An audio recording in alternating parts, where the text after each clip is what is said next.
আজ আমরা ষষ্ঠ শ্রেণীর গণিতের একটি গুরুত্বপূর্ণ অধ্যায় বৃত্ত সম্পর্কে বিস্তারিতভাবে শিখব।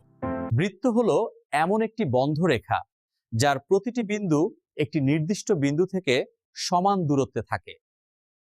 এই নির্দিষ্ট বিন্দুটিকে আমরা বৃত্তের কেন্দ্র বলি।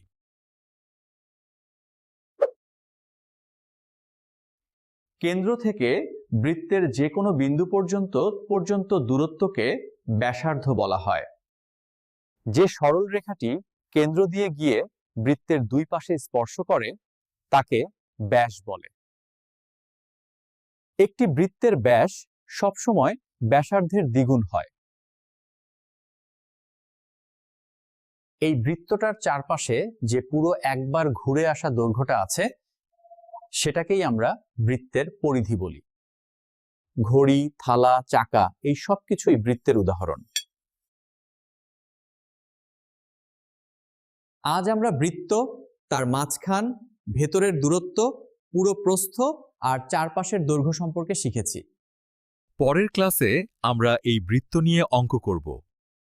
সবাই ভালো থাকবে।